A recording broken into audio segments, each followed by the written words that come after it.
ബെപ്കോയുടെ door delivery മദ്യവിൽപ്പന ശുപാർശ സംസ്ഥാന സർക്കാർ അംഗീകരിക്കില്ല. തെരഞ്ഞെടുപ്പ് വർഷത്തിൽ വിവാദങ്ങൾക്ക് നിൽക്കേണ്ടതില്ല എന്നാണ് സർക്കാരിന്റെ തീരുമാനം. ബെപ്കോയുടെ ശുപാർശ അംഗീകരിക്കുമെന്നാണ് പ്രതീക്ഷയെന്ന് MD ഹർഷിത അട്ടല്ലൂരി മീഡിയ വണ്ണോട് പറഞ്ഞു. എന്നാൽ സർക്കാരിന്റെ മദ്യനയം ഉദ്യോഗസ്ഥരല്ല പറയേണ്ടതെന്ന് എക്സൈസ് മന്ത്രി MB രാജേഷ് മറുപടി നൽകി. ഔട്ട്ലെറ്റുകളിലെ തിരക്ക് കുറയ്ക്കാനും വരുമാനം വർദ്ധിപ്പിക്കാനും ഓൺലൈൻ വഴി മദ്യത്തിന്റെ ഡോർ ഡെലിവറി നടത്തണമെന്നാണ് ബെപ്കോ ശുപാർശ നൽകിയത്.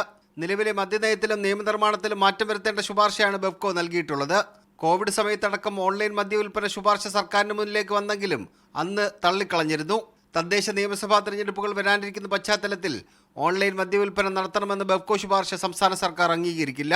ലഹരി വിരുദ്ധ ക്യാമ്പയിനുകൾ നടക്കുന്ന സമയത്ത് ഓൺലൈൻ വിൽപ്പനയ്ക്ക് അംഗീകാരം നൽകിയാൽ അത് വലിയ വിമർശനത്തിനിടയാക്കുമെന്നാണ് സർക്കാർ വിലയിരുത്തൽ. വരുമാനം വർദ്ധിപ്പിക്കാൻ വേണ്ടിയാണ് ശുപാർശ നൽകിയതെന്നാണ് എക്സൈസ് വകുപ്പിന്റെ വിശദീകരണം. വിവിധ വശങ്ങൾ പരിശോധിച്ച് സംസ്ഥാന സർക്കാർ അനുമതി നൽകുമെന്ന പ്രതീക്ഷയാണ് ബെപ്കോ MD ഹർഷിത അത്തല്ലൂരി മീഡിയ വണ്ണിനോട് പങ്കുവച്ചത്. ഞാൻ CMD ബെപ്കോയാണ്. എനിക്ക് കോർപ്പറേഷൻ്റെ കാര്യം എനിക്ക് നോക്കണം. അപ്പോൾ ഞാനൊരു പ്രപ്പോസൽ ഗവൺമെൻറ്റിലേക്ക് സബ്മിറ്റ് ചെയ്തിട്ടുണ്ട്. അപ്പോൾ ഗവൺമെൻറ് എല്ലാ പെർസ്പെക്ടീവ്സിൽ നോക്കിയിട്ട് ആവശ്യമുള്ള സമയത്ത് നമുക്ക് തരുമായിരിക്കും. എന്നാൽ തെരഞ്ഞെടുപ്പ് വർഷത്തിൽ വിവാദ തീരുമാനമെടുത്ത് വിമർശനങ്ങൾക്ക് വഴി കൊടുക്കേണ്ടതില്ലെന്നാണ് സർക്കാരിന്റെ നിലവിലെ തീരുമാനം. സർക്കാരിന്റെ നിലപാട് ഇക്കാര്യത്തിൽ വ്യക്തമാക്കുക മന്ത്രിയാണെന്ന് ഞാൻ പറഞ്ഞു. സർക്കാർ പ്രവർത്തിക്കുന്നത് മന്ത്രിസഭ അംഗീകരിച്ച മദ്യനയത്തിന്റെ അടിസ്ഥാനത്തിലാണ്.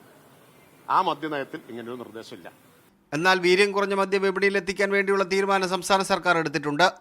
Media one, Thiruvananthapuram.